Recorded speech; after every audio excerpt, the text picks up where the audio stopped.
Hello, everybody, and welcome to the Keiser Education Series. My name is Gabe Derman. I'm a Human Performance and Education Specialist at Keiser, and I'll be moderating today's panel alongside my teammate, Mike Compton.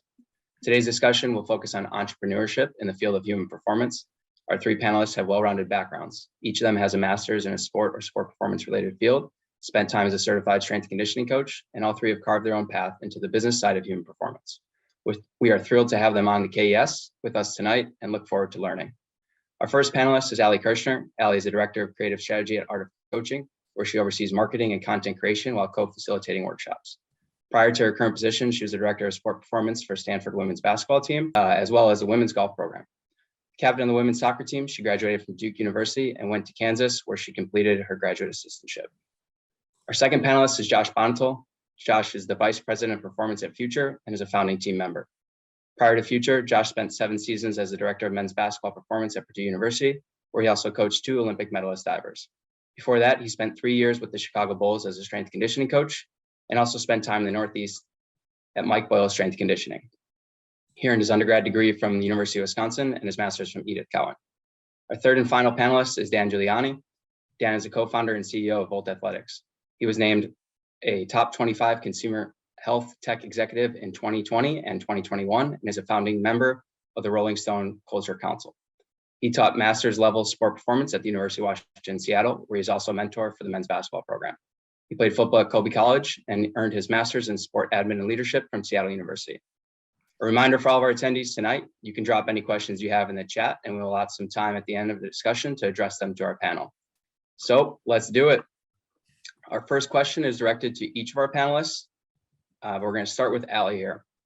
What made you want to make the transition to the entrepreneurship side of human performance? Ali, like I said, we'll begin with you. You had just won a national championship at Stanford with the women's basketball program. What made you want to aim for something different? Yeah, great question. So I was kind of thinking about this prior to the call. And I think, growing up in the Bay Area and in Silicon Valley in particular, I underestimated how much of an effect that might have on my future. And I have 2 parents, both are entrepreneurs, both have their own companies.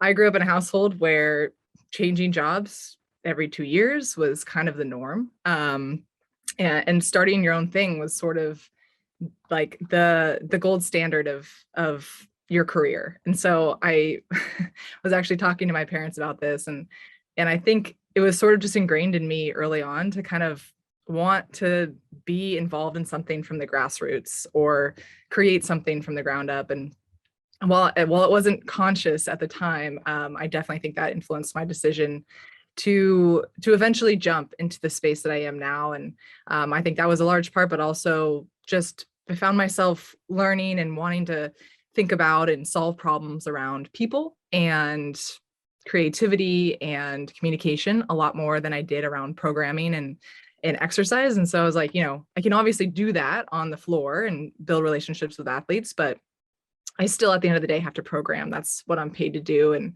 I was like, well, how can I find a position that allows me to do more of the things that kind of really fire me up right now? So that's when I made the leap. But yeah, the timing was interesting. I think for most people, I had, been thinking about it for a long time. So hope that answers your question.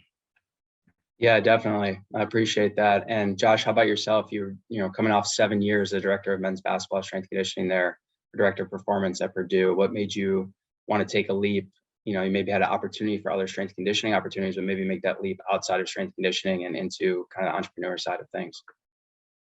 Yeah, I think, for me, I was always that kid that just had wild dreams. So, growing up, I wasn't that good at basketball, but in my mind, I was going to play for the Bulls one day. And so for me, I think it was when I was 22, I got an internship with the Bulls. And really at that point, that was my dream job. I was an unpaid intern. But for me, I didn't care. Like I had made it. And I think to have that happen when I was so young, immediately out of college, forced me to start to think bigger and to also start to think beyond just the destination.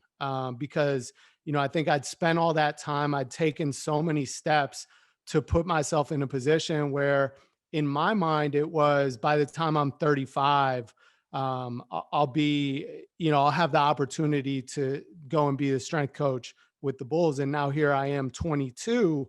And even as an intern for me, I'd kind of made it. And I wasn't sure necessarily what my path would be, but I started exploring what else was out there. And, for a while I thought it was, maybe I want to be a high performance director and, have an impact beyond just kind of strength and conditioning. And had the opportunity to scratch that itch in a lot of ways while I was at Purdue.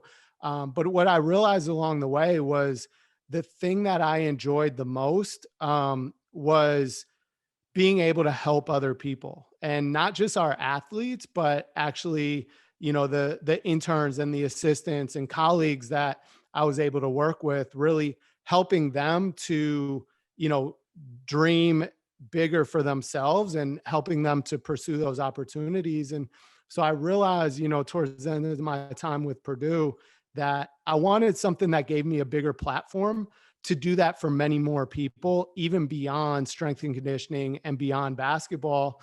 And really, I could have never predicted my path would lead me to this small startup in San Francisco. But I think that's the piece of, just kind of doing the best job where you are, but having your eyes up to opportunity, and kind of speaking things into existence. And the opportunity came, and, saw the chance to have that platform. So I took the leap.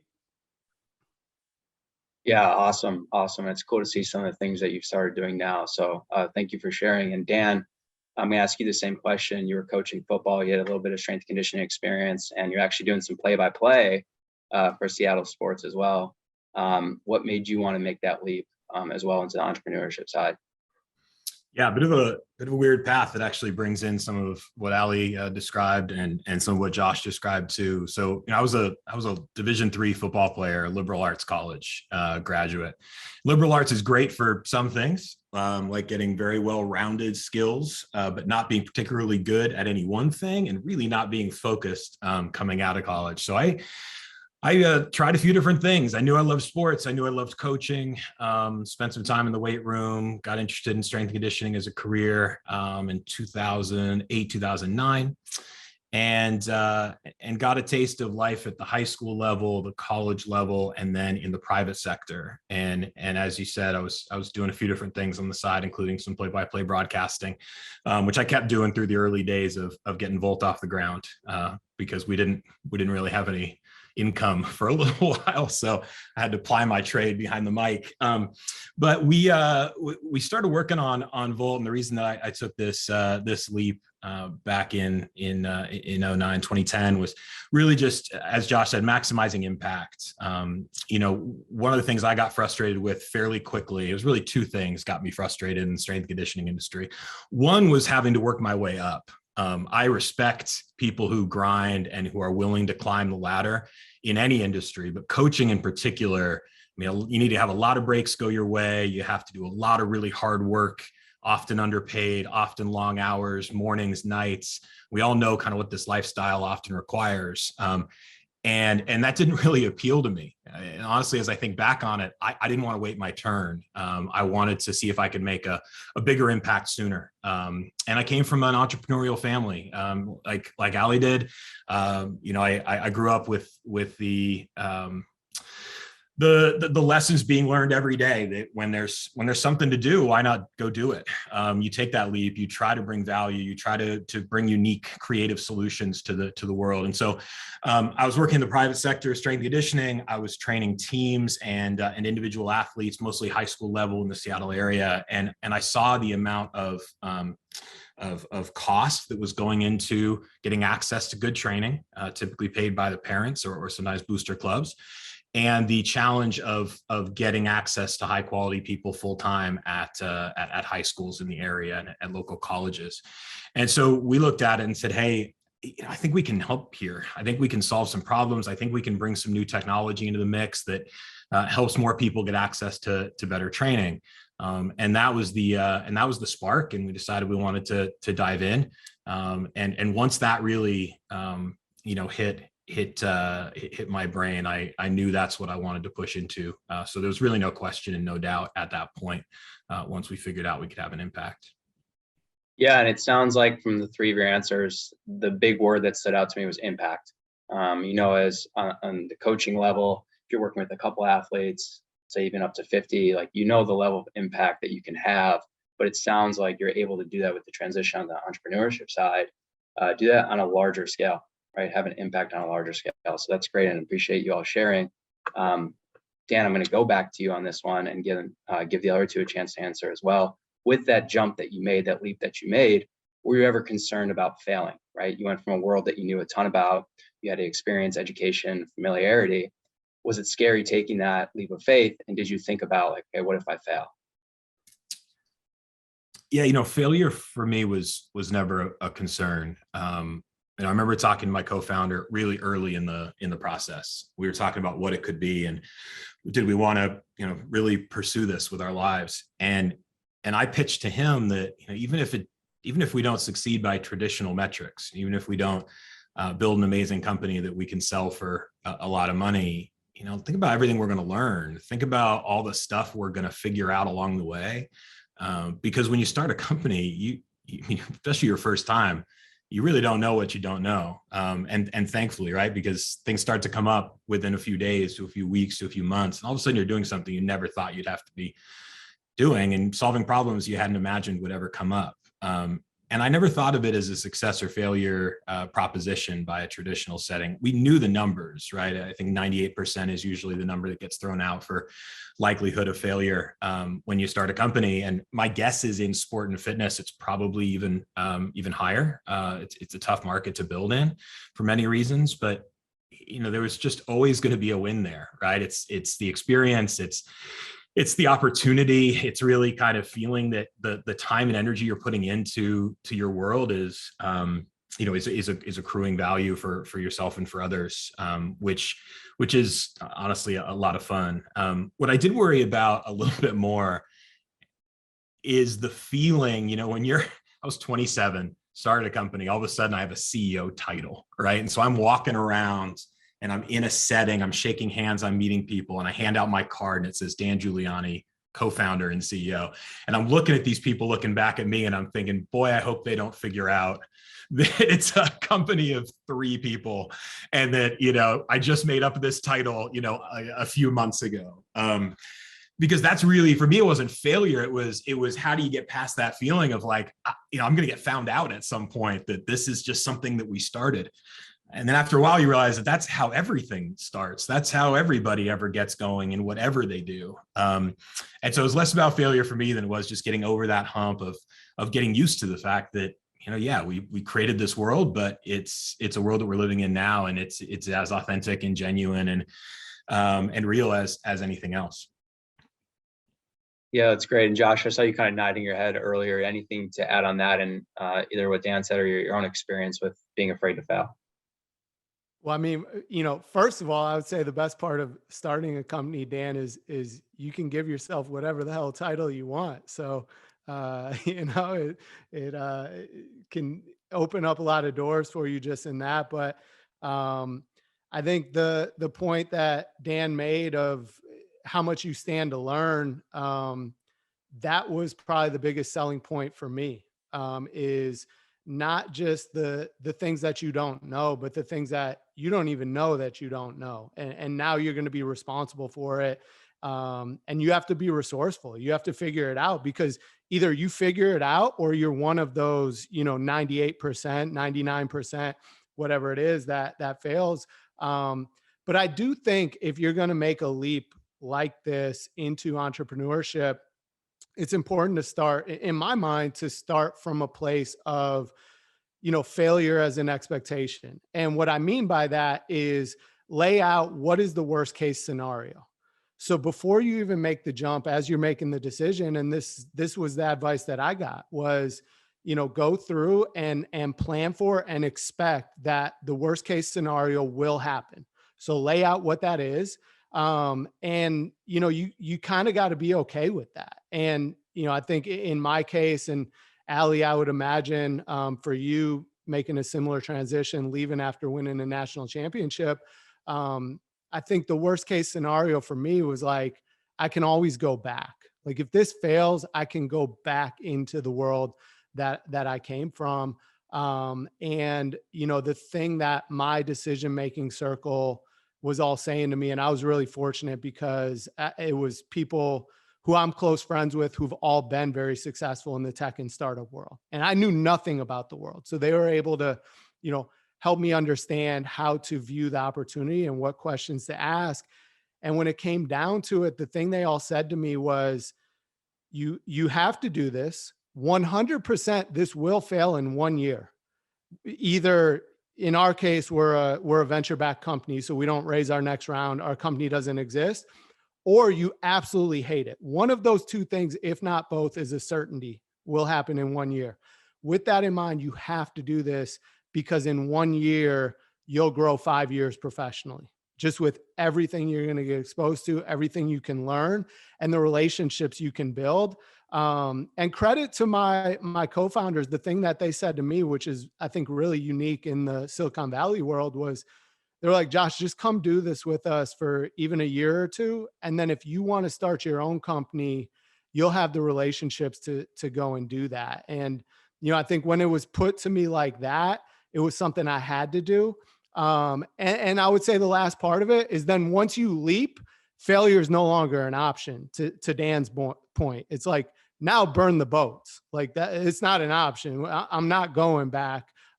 This is going to work. And you just kind of figure it out along the way.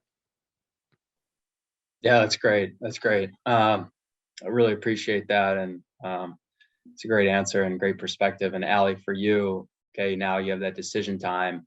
You're at Stanford and you have an opportunity. You're going through it practically in your head, trying to make that decision. Eventually it comes, okay, what if I'm not any good at this?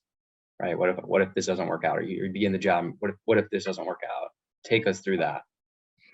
Yeah, no, I mean, I think my situation was maybe a little bit different in that I was joining a team that had been doing what they were doing for, you know, a year, 2 years at that point, relatively successfully. Sorry, I have an angry dog. But anyway, they had been doing it already, and so like I knew the team I was joining. One, they were, you know, former strength coaches. Brett has done this, you know, and so I wasn't joining a group of entrepreneurs or business people that I had nothing in common with. So like I knew a strength coach could make this leap successfully, and also the things that we were doing are things that I was used to doing, right? Like teaching people communication and leadership and how to have hard conversations. These are things that I do already. It was just like a matter of, could I teach that instead of just do it, right? So I think the fear of failure was minimal in that I trust our team, and I knew I was going to build skills more so than I never built before. And I love learning. So I was like, all right, bring it on. And, you know, I think the upside was I can help so many people. So like the fear of failure was low there.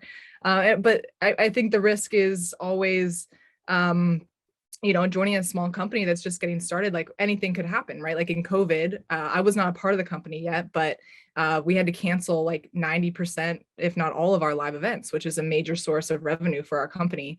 And so I saw that they had to cancel all of these live events. And then the company pivoted and we went mostly online, and we're able to make that work with our online mentoring and communities that we built during that. So like even seeing the adaptation and the ability for the company to mold and move swiftly was exciting to me. I was like, okay, if we can make it through COVID when we cut all of our revenue, that to me is like a mark of a team that's willing to experiment and try and fail and get better. And that was exciting to me. I was like, okay, we'll figure it out. Like I trust myself to figure it out. I trust these people to figure it out. If our company looks nothing like it looks now, that's okay too. But yeah, I think if I'm honest, the biggest thing that I was worried about when jumping was what other people would think about me. Like I'm, you know, I'm leaving a profession. You know, I got the question a lot, like, are you okay? Like, what's wrong? You just won a national championship. And so those questions came, but I was really confident in why I left. It was just a matter of like, I felt like I was letting down mentors. I felt like I was letting down people I'd worked with who had helped me get to where I was. And then I was leaving that to walk away and do something else. So that was definitely more of a concern than probably the failure piece. Yeah, Mike, you want to go ahead? Yeah, Allie, I'm going to come back to you here quickly. Do you feel, and Dan and Josh, feel free to chime in after as well, but do you feel like your coaching background helped establish like the mindset to embrace failure? Because like you're in the trenches with athletes, you know, wins and losses is a big deal in sports. So understanding that you know what failure looks like and you're okay with it. So would you say that coaching background has kind of established that mindset for you in preparation for that next step? Yeah, 100%. I mean, I would say my mindset in coaching had to switch before that was true. Because when I was a young coach, I think you're married to your programming and you like things controlled in the way they are. But towards the end of my career in the weight room, I had really adopted a model, and thanks a lot to Molly and some other people I know that are here, of play and creativity and experimentation, and relied less on this really formal programming, which was so beneficial because especially during COVID, I didn't know what I was going to get. Like I would have athletes show up in all sorts of states. We might not have practice. We might have practice. Somebody tested positive, have to move to Vegas for 6 weeks, whatever it was. And that ability to adapt to whatever, I think that part of coaching translated completely, because now, same thing. I wake up every day, I have new problems to solve. Entrepreneurship to me is just problem solving. So I think once I was able to use that philosophy in coaching, that was the one that transferred really seamlessly. I would add something to that. I think you're totally right on. There's some parts of coaching that work really well, I think, with an entrepreneur's life. There's certainly that kind of battling together, that shared adversity and overcoming those challenges. That's so deeply imbued in athletics and in sports. And you like those challenges because you don't want it to be easy. It's not that gratifying when it's easy. You want to kind of have that struggle and overcome it together. And so early stages of startup world, for sure, you're a small team, a whole bunch of stuff, all these problems come flying at you, and you have to overcome them. One thing that I think actually is something to overcome as a coach moving into entrepreneurship is that sometimes in sports, you really push on the effort, and you push on, hey, if we just want it more, if we can just give it, 110%, as if that was possible. We rely a lot on that, just deep, dig deep down and just give it what you got, and you can overcome. Building a company is not quite like that. It requires a ton of hard work, but you can't just force it. And there's sometimes, I know the lesson I learned early in our company's development, that, there's a lot of different types of people, right? You're working with engineers, you're working with designers, you're working with sales and customer success and marketing and investors and all these different stakeholders. And you're not necessarily one team of X sport trying to win this championship, right? You're different types of personalities with different approaches. And sometimes people need to be, a little bit softer touch. Sometimes other people need to be, pushed a little bit harder. And so in some ways, it's like guiding a team towards a goal or a championship. But in other ways, it is, there's a lot more nuance to it. And sometimes you have to actually take a step back and pull off and push off the pedal a little bit to give people a chance to breathe and kind of let their creativity come to the surface. So I found myself having to dial back some of my natural coaching instincts in some moments, but finding that blend and that balance, I think, is part of the fun. Yeah, I think you hit it, Dan. And that was one of my biggest learnings early on, was recognizing that in sport, we do have this sort of shared goal ultimately of winning a championship. But when you're building a company, especially at the early stages, you don't yet fully know exactly how you're going to get there, what it's going to look like, or, the many pivots that might occur along the way. And so that was one where it probably set me back early on, because especially my style in building a team and what I had done at Purdue was always very much a player-led culture. And it took me a little bit to realize that bringing that approach to, building a company, what was hard because I was just assuming that there was that shared objective. But in all reality, our team all had different visions of what our company could be or should be. And so that was something I had to learn, was like, I really had to set that vision that much more, because it doesn't already exist. And then I think, just echoing off what both Ali and Dan said, a lot of it too is just the communication piece and building relationships. I think, and that's one of the greatest strengths that you develop as a coach, is like all the different people that you have to interact with, from the player to the head coach, to the AD or GM, to boosters, to parents. And when you start to learn how to adapt your approach to be able to connect to all these different people from different backgrounds, that transcends anything. Like, you can learn the skill set, but that piece, I think, will put you in position to be successful. And I think the last piece is just, when you learn what it takes to win, I don't know, there's just something about it. Like, I've actually indexed on hiring a lot of, naturally our position is coaches, but for our company as a whole, thinking about bringing on people who have coaching backgrounds or who have athletic backgrounds, because there's just something about those experiences. Like, when you've gotten your ass kicked and you have a long bus ride back or plane ride back, and you can sit in it or you can figure it out, and you can figure out what went wrong, what we need to do to correct it. And I think there's something to be said for that, especially in that early days of the company, where you don't know, you don't have direction, and you just got to make it work one way or another. I have one more small thing to add that I just thought of when Josh was talking. The other thing that's really wild about transitioning from sport to business is the pacing and the schedule. So you don't have a season that you're working towards. You don't have a championship that somebody tells you, hey, this is the best you can do. If you win this, you've done it. You have succeeded. This is the national championship, the conference championship. These are the player awards, the coach awards. These are the things you can get that show achievement. The goalposts are constantly moving when you're starting a company, right? Like, you might think, oh, my goal is just to stay in business for a year. Okay, well, now my goal is to bring in $1 million of revenue. Well, now my goal is to grow 100% year over year. Well, now and it changes as the company evolves and adapts. But what's even tougher is that you don't get to change on seasonality, right? It's not like you go through your, 2010 season, and then now it's 2011, and here's a new set of goals, and you're working off of the same pace. And then in 2012, you get to do these things. Change whenever and however they have to adapt to the circumstances. And so what that means is, you might be developing a product and building and building and building, and then you release, this big launch party, and you're super excited.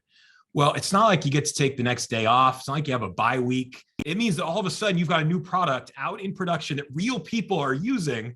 And if it's not working perfectly, you're going to need to fix those bugs, and you need to get right back on it right away, right? So there isn't a lot of downtime. There's a lot of room to breathe. And when there is, it's because you've created it, right? You've sort of almost artificially said, look, we need to find a little bit of balance here, and we need to create a little bit of rigor in our scheduling, because the pacing of building a company is really as fast as you can go, and you don't get the benefit of that seasonality and that opportunity to reset and start recruiting and kind of move in through a different calendar. It's a different headspace to get into. I would echo that as well. Like, in our company at Future is, we have now hundreds of coaches who've come from largely, college, pro, Olympic sport, private facilities. And I would say that statement right there has been the biggest adjustment. I would say all of them have had to make, and myself included, is the goalposts are always moving.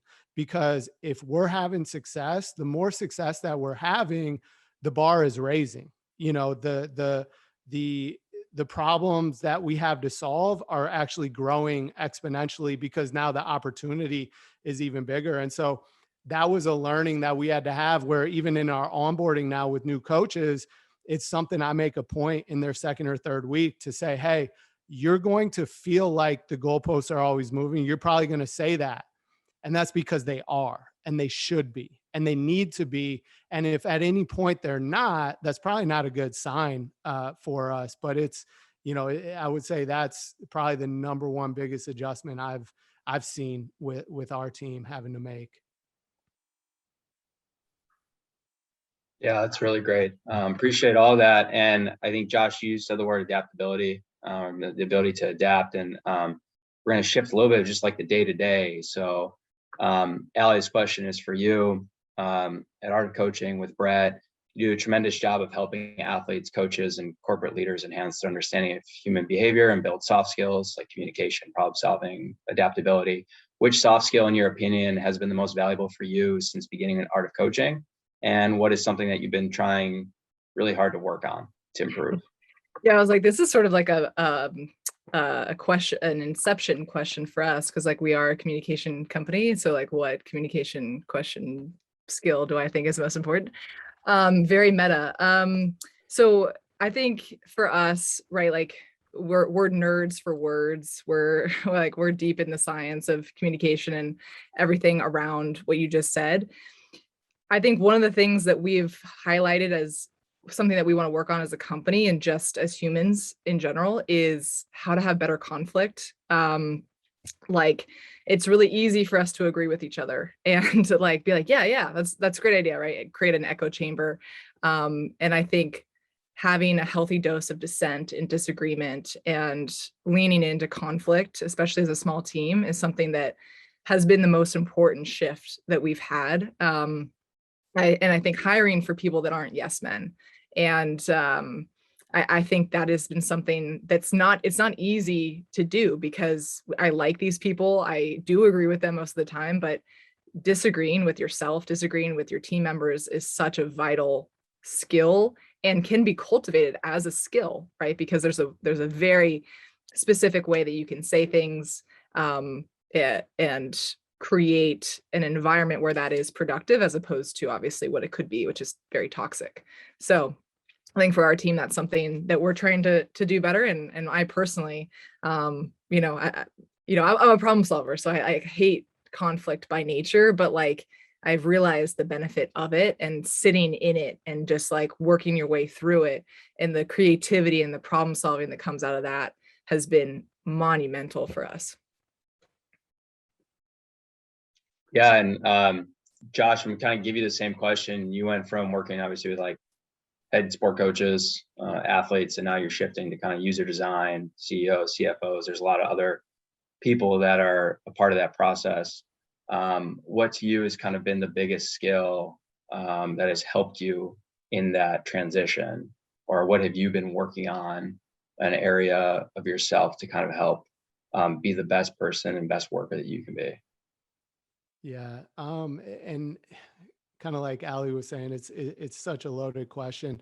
I think on the long term, the thing that stands out to me of over the long kind of time horizon, just being successful is being a giver.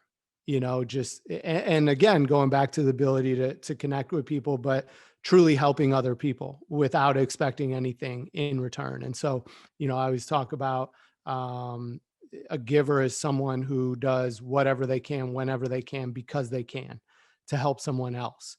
And I think that's something in a short time horizon can feel like, you're getting taken advantage of or whatever it might be. But I think, for us in building future and from the early days, a lot of our success I point to of having that approach for me throughout my career, because I think that's what has allowed me to start to build a team, to attract talent, to have, really high level people want to come and follow me and work together. And then I think, over the last 4 years, it's what's made our team collectively so successful is like across the board, our entire team, like we've hired for that.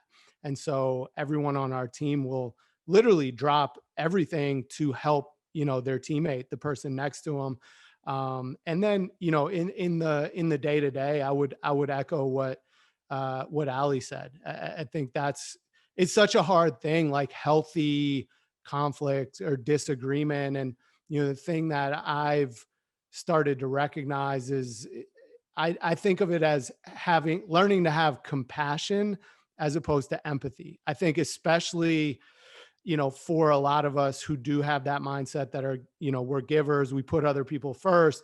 You want so bad to please people, and to also like solve their problems. But sometimes you're not going to be able to solve their problems. And so by you trying to do that, in the short term, they're going to like you, you're going to make them happy, but in the long term, they're going to resent you because you're not telling them the truth. And so it's learning to have compassion. And to me, compassion is, I still care about this person. I still, recognize that this is how they feel. I'm not going to say, oh, I don't agree with your feeling. What you feel is what you feel. But then I may need to share, some truths that they don't want to hear, or recognizing that in some cases, maybe it's not a fit, or whatever it might be. So I would echo that. That was probably my toughest transition in terms of being successful day to day, was managing those conversations. Yeah, and Dan, how is your leadership style or your day-to-day changed from year one, right? You're year 11 now, so kind of how has your leadership style changed from the beginning of Volt until now? I think I'm a much calmer leader. Early in our startup journey, you're just grasping anything that feels like it might be the thing. You're sort of, you're getting excited, but you're trying to temper your enthusiasm. You're bringing the energy, doing a lot of pitching. You're really putting yourself out there as a representative of your idea. Say, hey, we're trying to do this thing. What do you think? And it really takes a lot of your own energy to kind of bring to the table there. As we become more of a mature team, and we have a larger team and have a more established brand and products, I've been able to let other people take on some of those responsibilities, which has been really fantastic for me and opportunistic and great for them as well. And so I think a lot of what I try to do these days is be much more of a coach and a little bit less of a coach player.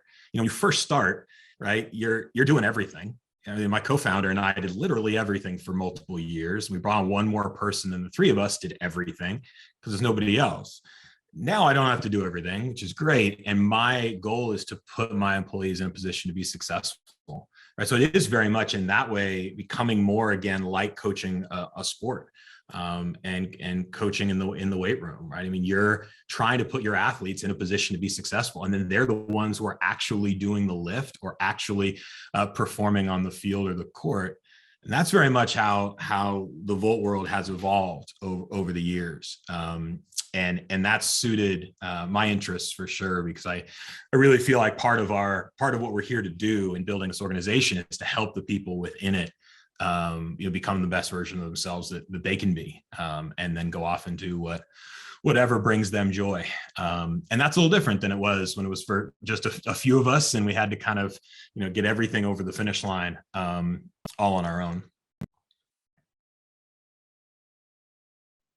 Yeah, thank you for sharing that. And we'll talk a little bit. There's an overlap here in the business world and what you're involved in, all three of you, and coaching, right? Coaching athletes. And that is the idea of creating buy-in, right? Having buy-in is critical for success.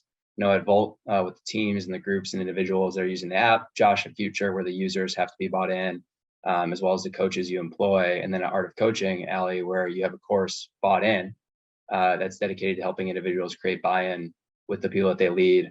Dan, I'm going to start with you and then give Josh and Allie a chance to answer.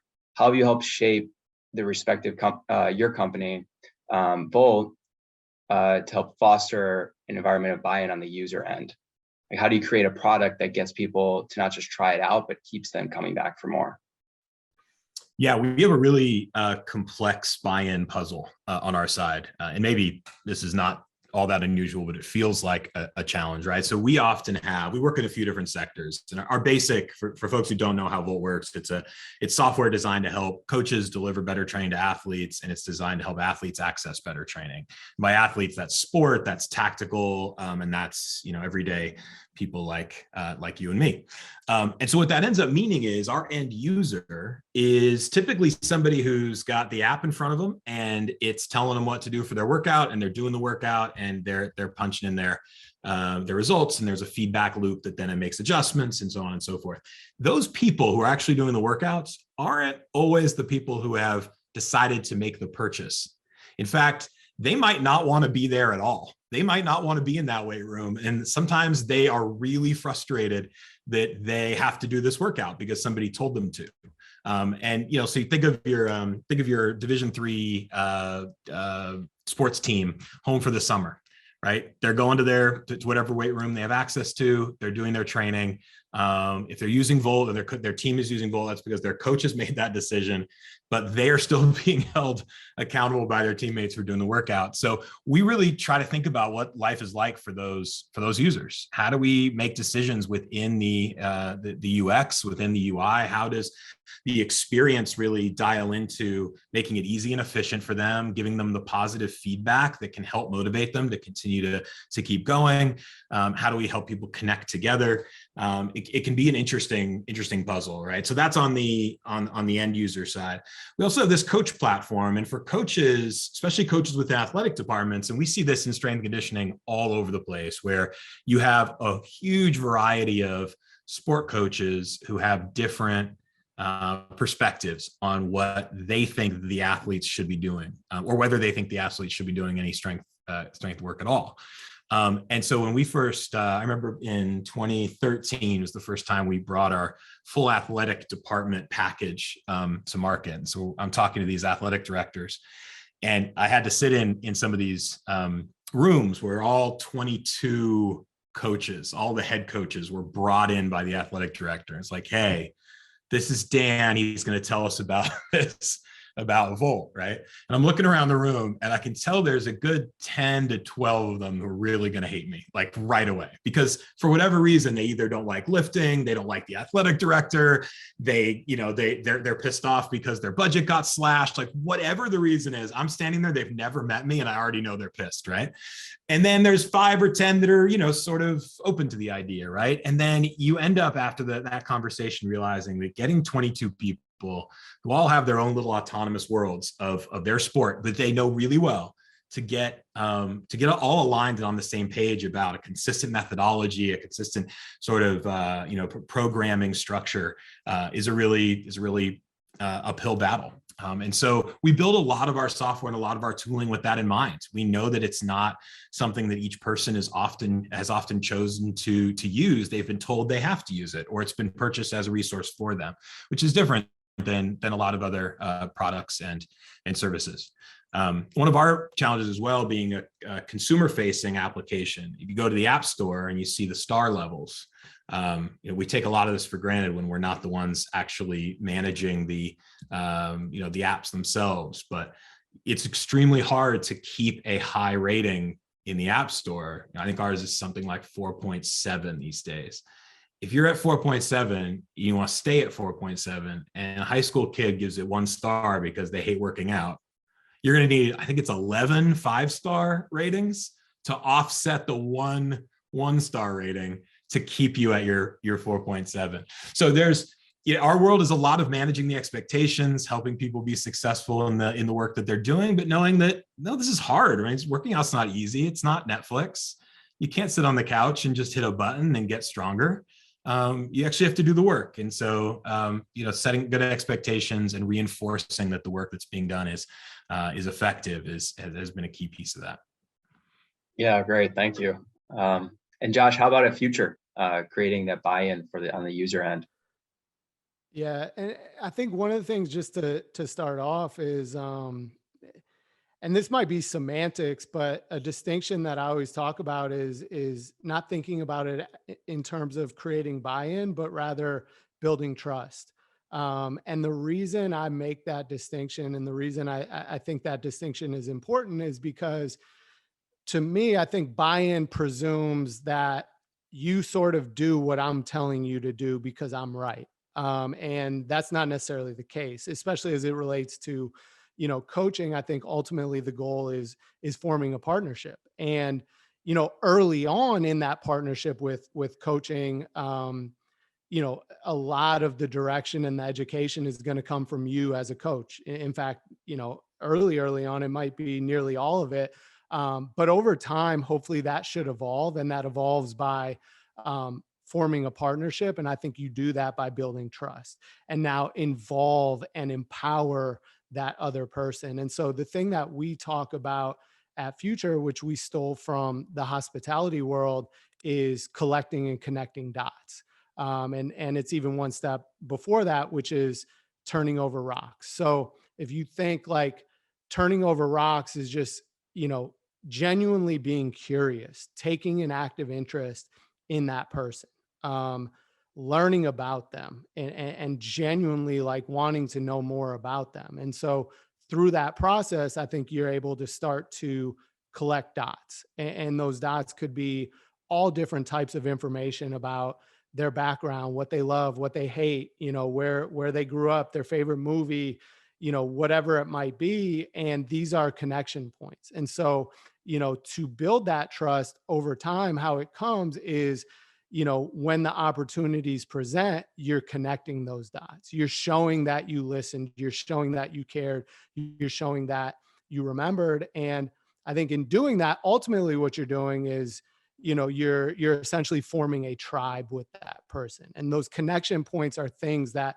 start to identify that person with you as being us, as opposed to being, them. And so I think that's a big thing. And then as it relates to the client experience, it's something that we talk about all the time. And, probably similar to Dan, obviously it's an app. So our members, like, they have their coach is checking in with them, every single day, following up after workouts, things like that. But they have to open up their app to see these messages. They have to open up their app to do the workouts. So they have to start to create a relationship, even just with the product. And so what we think about is, by and large, habit loops. And so for us in particular, the reason we exist as a company is because 80% of our population is not active enough, if at all. So truly, we're trying to help 4 out of 5 people that have tried a bunch of stuff and nothing has ever worked for them. And so the big piece is just getting them to build a habit. And so we think a lot about, obviously what are the different triggers, the behavior that we want. And there's multiple. It could be interacting with their coach, but largely it's working out, and then the reward of that workout. But there's one more step in that process that I think especially applies to a product like ours, which is the investment that the user is making. And so oftentimes that investment is after a workout. Our members, they're telling their coach what exercises they liked, what they didn't like. Maybe my knee hurt on this exercise, or, whatever it is, but they're making an investment that should, when it comes back around, make their experience even better. And over time, it should get, better and better and better because I've made this investment. And I think the same thing applies if I'm coaching an athlete. The more they share with me, that's truly an investment on their part. And if I'm never coming back and connecting the dot, when it comes back around, then if I'm an athlete, or if I'm, a member on Future, I sort of go, well, why the hell am I putting all this effort and it's not making my experience any better? And for us building a product, they're going to leave and go somewhere else.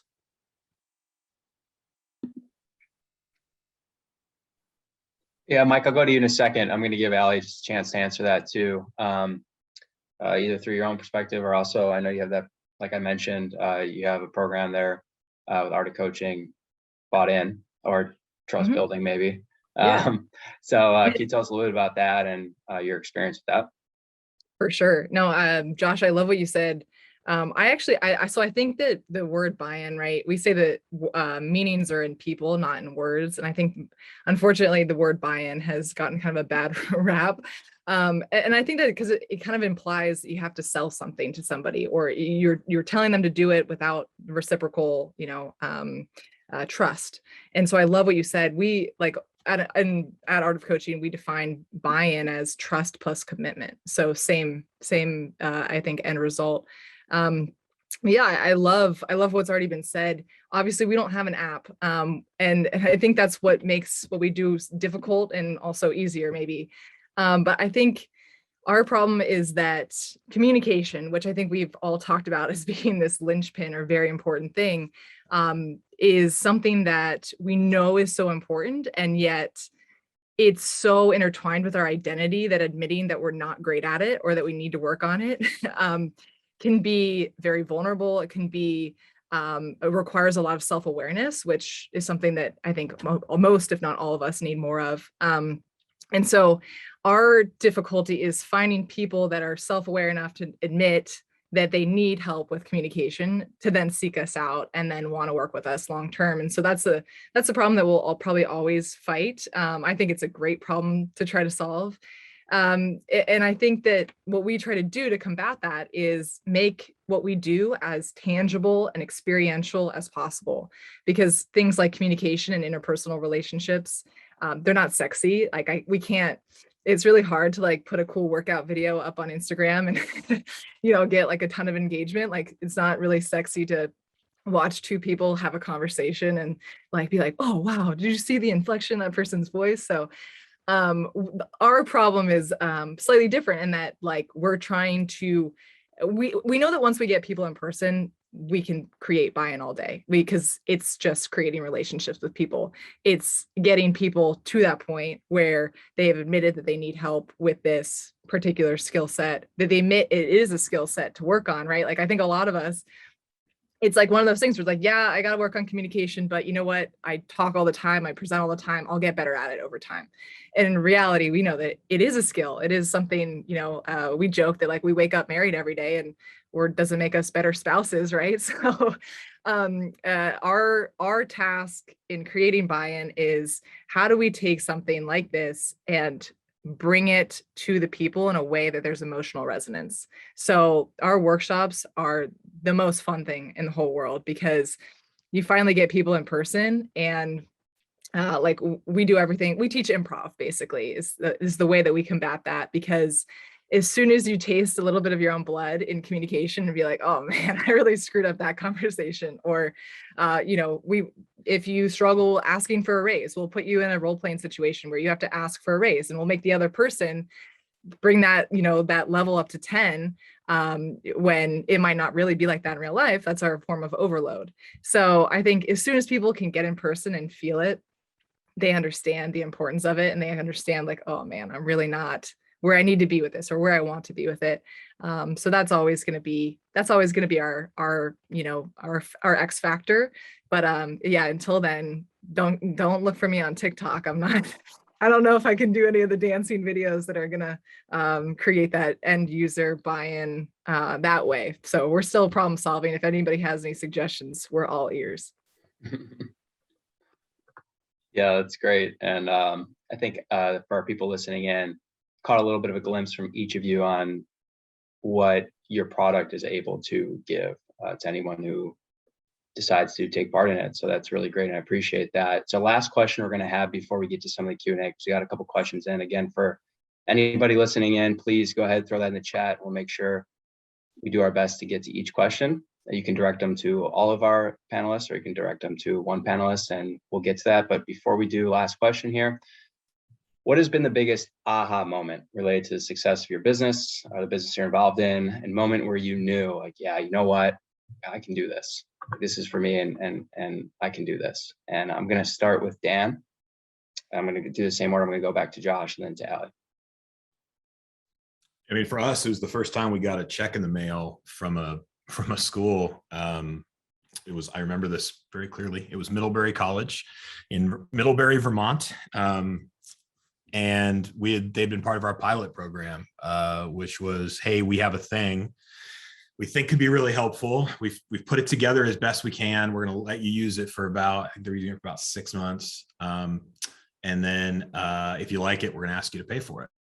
And they said, great, use it for 6 months. And then they said, we want to pay for this. How much does it cost? And I said, $8,000. And it's a whole different conversation about how we picked that price. But, and then a check showed up in the mail. And I was kind of looking at it like, oh, okay, I guess this is a business now. It was a big deal because, you build something, you really hope it's going to work. You really hope people are going to want it, going to find value in it. And it's really a different proposition to have somebody pay for it than just say, hell yeah, I'll try it out, right? I'll use it. Let me check this thing out.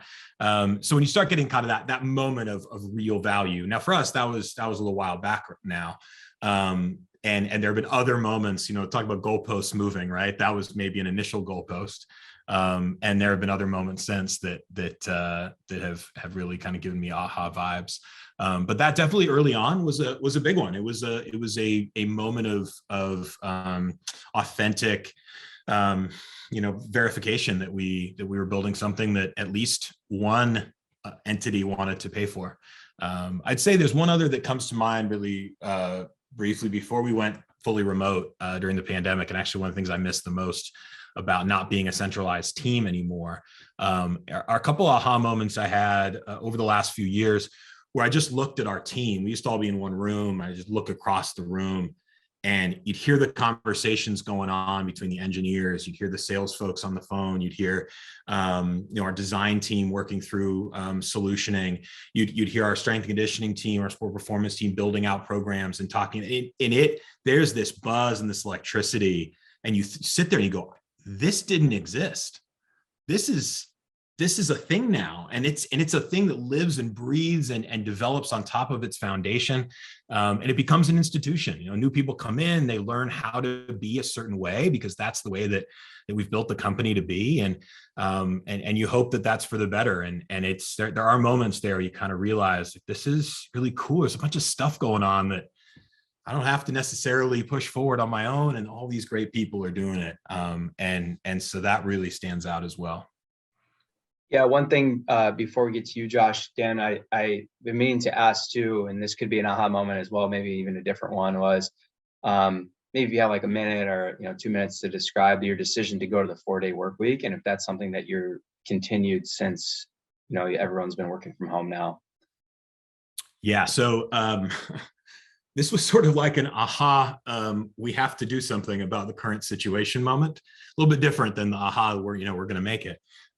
So yeah, it was a few months into the pandemic in 2022 or in 2020.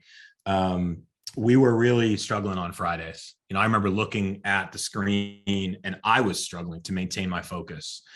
There was a ton of stress in the world, right? Think about strength and conditioning, right? Stress and adaptation, really basic, Hans Selye stuff from the textbooks. We were getting stressed to a extraordinary degree, right? As a world, as a globe, as a people, as a company. And we were really burning out on Fridays. I could tell the team just didn't have anything left. And we're kind of spinning around in our chairs, wondering why we were still sitting in front of this computer when we really were just kind of running on fumes. And so I pitched our leadership team, what if we just took Fridays and gave it back to our employees? And so the idea was to create a Flex Fridays policy, we called it. And it was pretty simple. It was like, all right, we're going to take everything we used to do over 5 days and we're going to reassess what still needs to be done. So if we have standing meetings, we're going to make sure that those meetings are still important, because when you compress your work week, you do lose hours, right? We're going to go Monday through Thursday with the expectation of synchronous work. Friday is completely up to the employee to do whatever they want to do. Just like Saturday, just like Sunday. And what we said was, we're going to do this as long as we like it and everyone feels like it's helping them, and we're able to maintain the level of productivity that is required at the company. And so after a feeling out period of about 6 weeks, we decided to make it our full-time policy. We're still on it.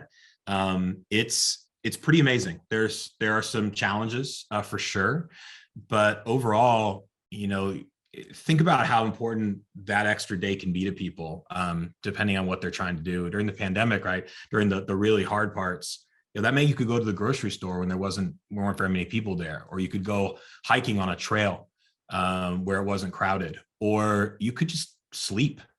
If you think about trying to just put your employees, your people in the best position to be successful. Sometimes we had engineers who worked Fridays. They had their best creative focus time because nobody could bother them. Sometimes people would take a really long nap. Sometimes they'd go visit their grandmother or play with their kids, or go for a bike ride, right? Things that they just wouldn't have done otherwise. And what we found, and the feedback we continue to get, because we survey our team every quarter to make sure they're still liking it, is that you bring a different version of yourself to the office on Mondays when you've had enough time to actually recharge, right? And so we think of ourselves very much in this world of adapting and evolving, right? This is why we all do what we do. That's what entrepreneurship is, right? Take something that has been a certain way and do it differently.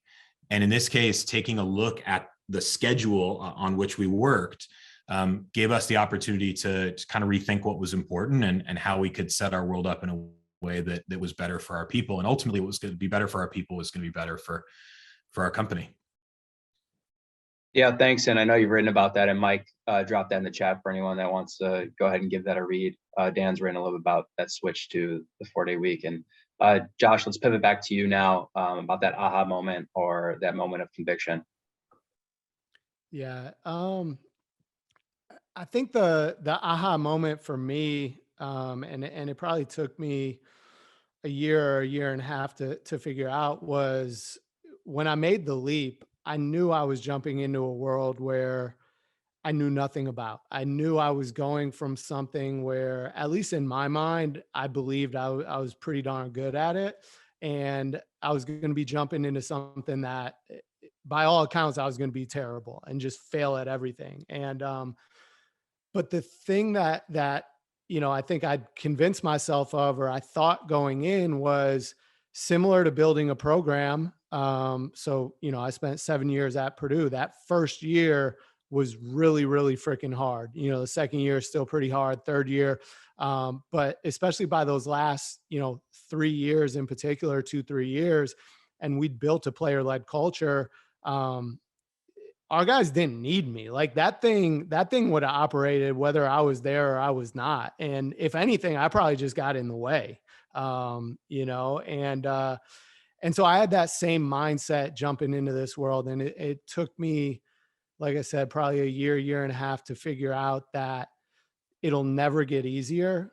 In fact, it'll only ever get harder. But it was at that time where I started to learn and get better at how to manage it all. And one of the biggest things was really recognizing that everything can't be urgent, and I think especially in those early days, as Dan said earlier, you're a small team. So you end up wearing just about every hat in the company. You have every job there is.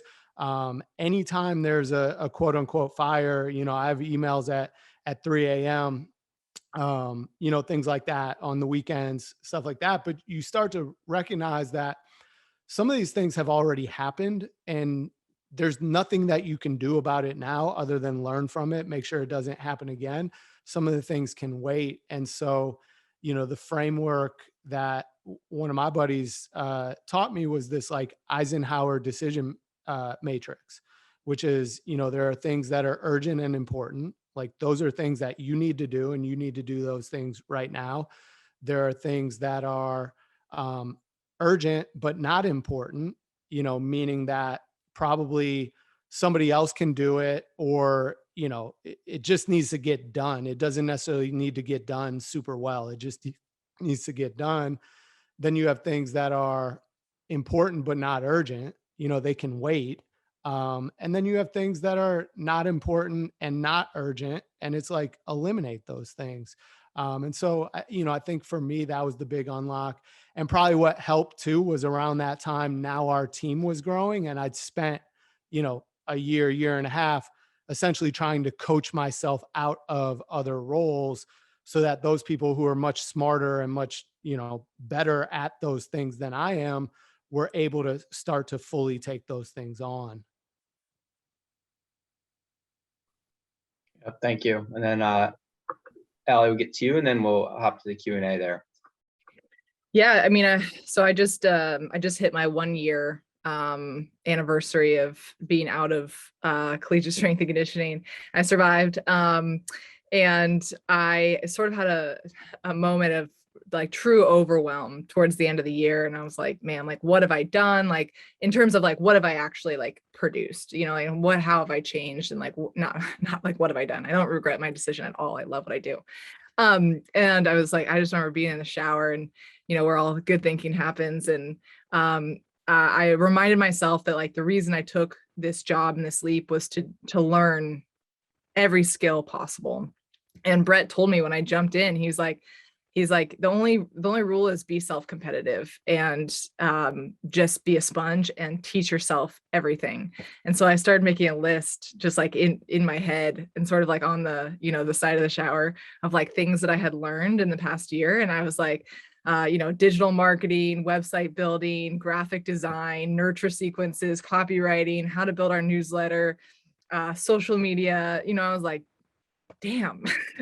Okay, like maybe I haven't done nothing, right? Like, you know, and I wouldn't say that I'm great at any of these things or even necessarily competent, but it just like reminded me that entrepreneurship, like you said, and I'm still in the early phases, right? So like I haven't really managed to make it slow down yet, but in terms of what you learn and how quickly you learn it and how much of a weapon you can become just by you saying yes to taking on new roles and new tasks.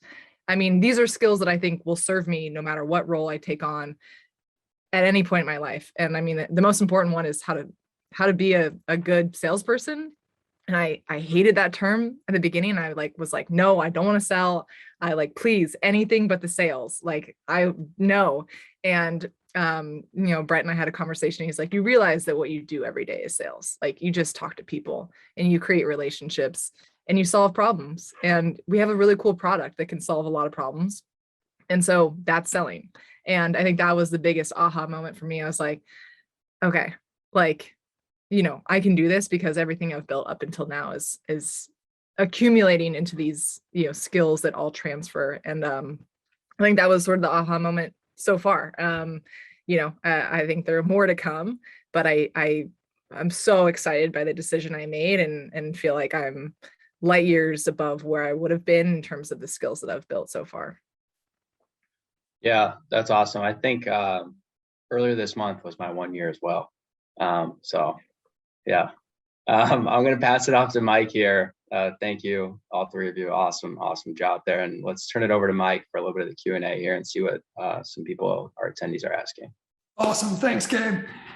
First question coming to you, Josh. This is coming from Molly Benetti. What are your tips for building a great team?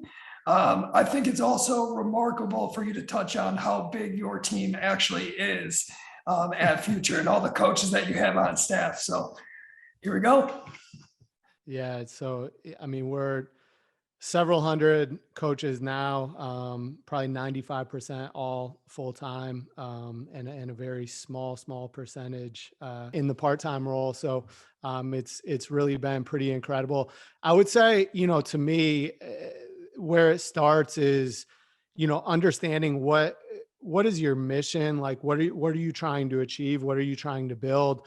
And then from there, identifying who are the people that you need to ultimately execute that vision. And so for me, it starts with the values, and at Future in particular, you know, it was, let's lay out like, what are the values that are going to allow us to win in our case at a level, you know, nobody's been able to figure out just yet, which is, you know, one day, how do we help, you know, millions, tens of millions, hundreds of millions of people, you know, actually live healthier lives, longer lives, be more active, things like that. And, you know, so really spent the time to identify what those values are, that I believe they would be for us to be successful. And then be ruthless about hiring based upon those values. And so in our case, I identified 5, which is, you know, others first, be relentless, be a giver, positive vibes, and like check your vibe, basically EQ, and, yes. And so I love that, Allie, when you were talking earlier about improv, because it's been a big part of, what we've used to try and build our team. And then just be ruthless that the people that you're bringing on board, you see all 5 of those values, not 4 or 5. And I think that's where probably I've made mistakes along the way, is trying to make it fit when, 4 were there, but the 5th was not. And really looking for, in our case, those 51 percenters, believing that we can teach them the skills that they need, but that 51%, the non-cognitive, is the bigger piece. And then, once you get those people, really identifying what are their strengths, what are the things that can be their superpowers, providing them the support to do that. And also, having the humility to kind of get out of the way and allow them to do those things, and allow them to, kind of shine brighter than you. And, I think that for us, and probably even going back to Purdue, is I would say the ultimate mark of our success was just like, let all of them shine, and in my case, become replaceable.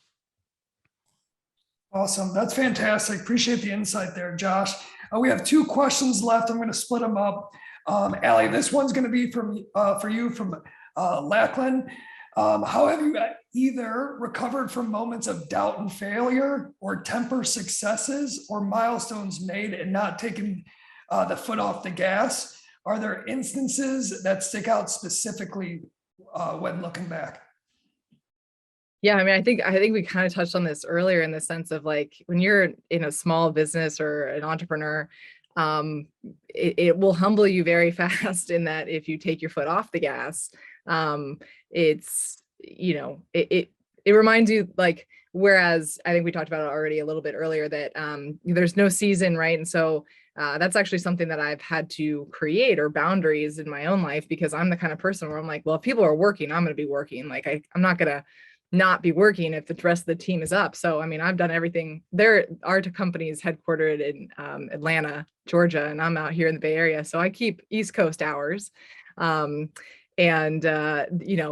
What I've had to do is, there's always something to be done, right? And so I think setting very strict boundaries with myself of, like, yes, there is more that can be done here.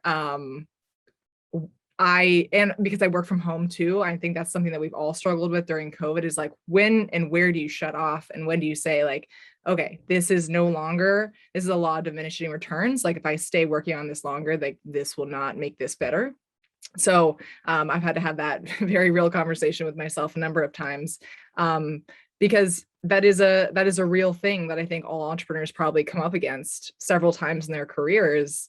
This, yep, I could do more, and I want to do more, maybe even, and I also shouldn't do more. And so I think having a boss and a mentor that also understands that and reminds me of it frequently is a very helpful thing. But also, understanding and reassessing values, and knowing that my personal health, exercising, going on walks, doing those things, making sure that those are non-negotiable parts of my routine, also prevents me from bumping up against some of the other barriers that work, because work could expand to the amount of time that I allot it. So that's how I would answer that. But yeah, I mean, there are definitely moments where you're gonna brush up against it.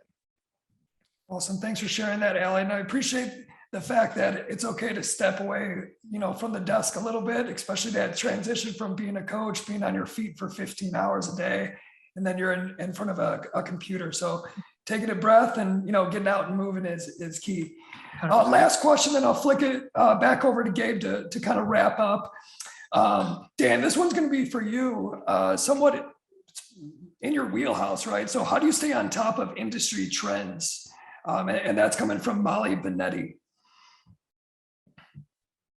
Yeah, there's probably a lot of different ways to do it these days. I remember the days of RSS feeds, but that's probably not the answer that's going to be helpful in 2022. Yeah, there's a couple of ways to do this, right? So you think about your industry in a lot of different ways. We've got a foot in in software and in SaaS in particular. So that's an industry that we pay a lot of attention to. We've got a foot into sport performance, a foot into kind of general fitness, corporate wellness, tactical readiness, like a lot of these different areas. So, some of it is leveraging social media and seeing what's going on. Some of it is showing up to events. A little tougher over the last couple of years because you get different value out of virtual events than you do out of showing up to events in person. Different ways to do it that way. Staying connected to people that you know and care about. Building an authentic network. I mean, for me, that's probably that's one of the things I'm particularly well suited to do. I'm not the best at making a lot of acquaintances, but I make very close connections and tight friendships. And so you get a sense from people, well, what they're seeing out in the space, which can be very useful. And then I would say, being involved in these sorts of conversations, putting yourself out there, which is easy for some people and harder for others. And to just get a sense of that is a key piece. You can also, depending on how important it is to be staying in touch with certain parts of your industry, right? Like how deep do you want to stay involved in strength and conditioning when, your full-time job is running a technology company, right? For me, that's always been pretty important. So I've gone to NSCA conferences for most of the last 10 years. And I do a lot less of that now. And we send people who can really get more benefit and provide more value in those settings. But that means that I'm generally showing up more on the business side and figuring out where things are going in the Seattle technology scene, in sports and fitness tech across the country and around the world more broadly.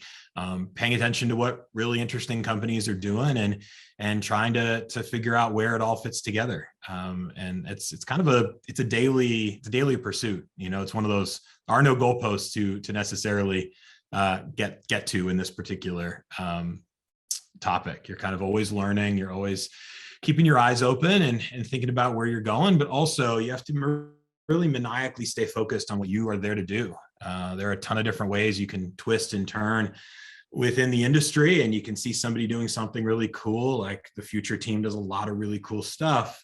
I think, we want to do some stuff like that, but that's not necessarily core to what we are here to build. And there are examples of that all over the place. So it's a balance. It's kind of like everything, right? You got to stay open to what's going on out there, but you can't let it overwhelm you. You're right. You have to stay focused on what you do and go day to day and build for your customers and your users and have trust and faith that your strategic direction that you've put yourself on is the right one, and only make those adjustments, every so often and rarely. Cool. Well, appreciate that. And we got two more quick questions going to be from us, two little quick hitters. Our first question for the three of you is going to be one good book recommendation. What's a book that you found to be helpful on your journey to where you are now? Josh, I'm going to start with you. I know you've posted a few threads on social media before, and there's a lot of books out there, but is there any one book that you'd really recommend?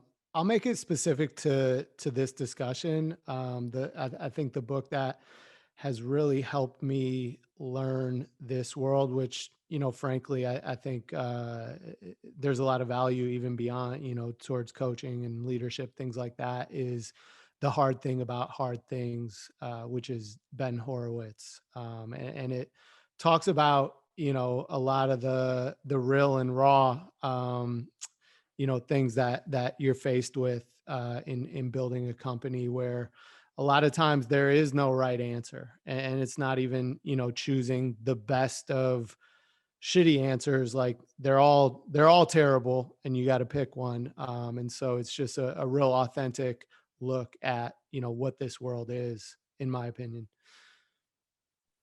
Yeah, thanks. And for anyone out there listening in, make sure you give Josh a follow. We'll post some pretty good threads, and especially related to some book recommendations. He's got plenty of them. So long list. So make sure you go over and check out his page. Allie, how about you? Yeah. I have one that definitely pertains more to this conversation, which is The Practice by Seth Godin. I think he's able to take a lot of complex topics, surrounding business and entrepreneurship, and make them simple. Sometimes I'm like, gosh, it's not that simple. But that book in particular talks a lot about the importance of continuing to show up with creative work and put yourself out there and try and fail and creativity. And those are things that don't come naturally to me. We were talking about, defining your own job role. I'm not a CEO, but I did have the opportunity to define my own career title. So I chose Director of Creative Strategy because that was an aspirational title. I want to become more creative in my content creation and all those things. So definitely say that one. But one I just finished and I recommend to everybody is The Art of Insubordination by Todd Cashton. And we actually just had him on our podcast, but it talks all about how to basically be a rule breaker and create dissent in a good way, right? Like not purposely to destruct anything, but in a way that's constructive. So those are my two. Cool. Thanks, Dan. All right. I would go +1 on The Hard Thing About Hard Things. Really good. I would add, if anybody really wants to dive into sort of the startup-y literature, one that everybody kind of has to read is called Lean Startup by Eric Ries, which has been around for a while, at least 12, 15 years. But just if you have an idea and a thing that you want to maybe pursue, that's a great one to read because it's all about figuring out kind of the cleanest, smoothest, most efficient path to getting something going. And then you can build off of that. So that's one I'd throw out. But the one that I really recommend if I had only one, and it pertains to this conversation, less on the actual business side, a little bit more on the human performance side, but mostly because it's Mental Health Awareness Month. And that's a big topic at Volt HQ these days. We're really upping our own awareness of mental health and the issues that a lot of folks are going through. And I've had my own mental health struggles over the last couple of years that I've been writing about and are publishing on our blog. But there's a book called Breathe by James Nestor. And it's not directly about mental health. It's not really a self-help book. You can read it, which reading is great. I would recommend the audio book if you like listening to stuff, because when you're listening to a book about breathing, you start paying attention to your breath a whole lot more than you ever have before. And it's a little different than how you pay attention to your breath when you meditate, right? Where you're sort of in that zone and you're breathing in and out. It's about why we breathe, how we breathe, the differences between breathing through our nose and through our mouths, and just a lot of interesting interwoven history and science and pseudoscience, and hoping to kind of break past a little bit of what I think we might often get stuck in, which is only wanting to stay in a world where there's very defined empirical studies on X, Y, or Z. This is a little bit of that, of pushing those barriers. But it's really compelling, really fascinating, and a type of kind of human performance literature that is a little different than a lot of things other folks have recommended, at least to me. So I recommend the audiobook, but the book is also a great option if you would rather use your eyes and not your ears. Well, I really appreciate you sharing that. And Mike, looks like you messed up. You're supposed to do the audio, not the physical copy. So I'm a nerd. Yes, I like and to take notes. yes, and last question here.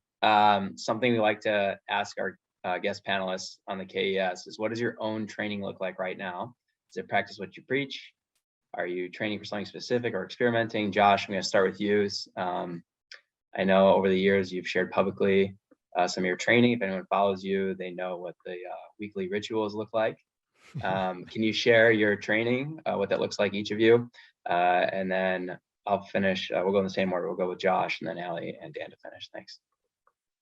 Well, I would say at this point, my training is nowhere near what it once was, back when I was in a weight room every single day. But at this point, my biggest thing is just being active every single day. So I have a big daily deposit. I put it on social media.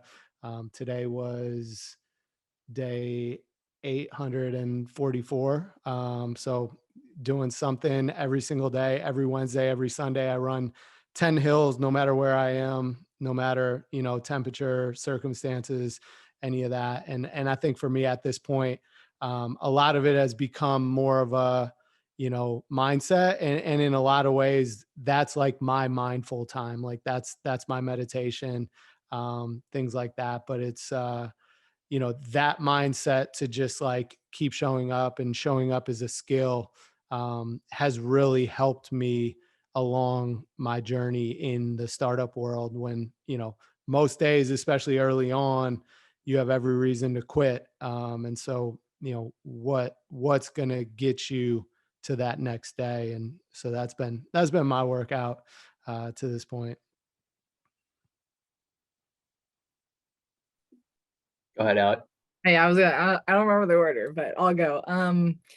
Yeah, so nobody tells you when you leave strength and conditioning that you then have to outfit your entire home gym by yourself, and you have to buy everything. So the last year has been me procuring said pieces, and as of a couple weeks ago, I now have I have a rack, barbell, full plates, dumbbells, kettlebells, you name it. So we're finally on track. Last summer I actually was like so sick of doing body weight stuff. And it was also COVID, obviously. So I was like, I'll run a half marathon because that's, doable. I hated that, but I did it. And now, like what Josh said, I mean, movement every day.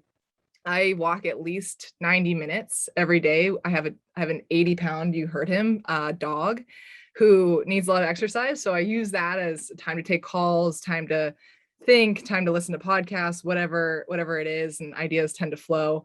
I'm not embarrassed to say that sometimes I do like the Peloton strength workouts just because I'm not in love with programming for myself. I've shared this very publicly. It's like I hate programming for myself. So that makes an appearance here or there. So it's very much just do something every single day, sweat every day, basically is my MO. Nice. Yeah. People always ask, like, what's the hardest part about your job? I say writing workouts for myself. So I agree with you. Dan? I have an app you guys can try. It's called Volt. Download it. It'll program a lot of stuff. See if you like it.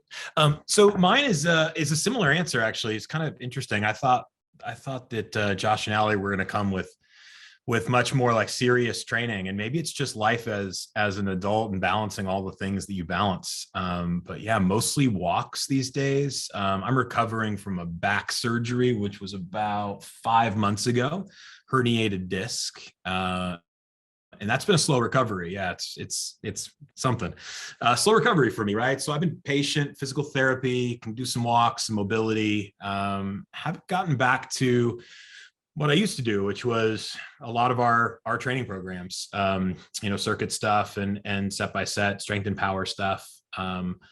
But that's going to be in my future once I can get my back to where I want it to be. But it's really amazing. I used to not put any value into going for walks, walking 20 minutes, 40 minutes, 60 minutes. I would like to tell my younger self that it would have been really nice to go out for a walk, calm down a little bit, have that creative time, breathe that fresh air, listen to something interesting, have a conversation with a friend. Like it's amazing the value that can bring. So if anyone happens to be younger and still in a world where they are training really hard, I would throw in a walk or two every once in a while, and just give yourself some time to breathe. Awesome. And Dan, I had a herniated disc. I did surgery in 2016, L4, L5, and that is where I discovered walking. It was in 2016. Gabe Derman discovered walking. If only we didn't have to learn that lesson so painfully, right? Yes. And I'm going to take Josh's advice. I'm not going to be empathetic about it, but I'm going to choose compassion for this one. So you're going to be all right. So yeah, it's tough. But yeah, walking, I highly recommend it. So I always think of like the Anchorman, right? Like jogging. It's a new thing called jogging. But anyway, this is really fun. This is great. And I feel like we could talk all night about this, but it is the time we had allotted for tonight. So a huge thank you to our attendees that joined us live for the K.E.S. A huge thank you to our 3 panelists. They're all brilliant, awesome. We appreciate their willingness to share and their time. Please give them a follow on their social media pages. They all do a really great job of sharing quality content.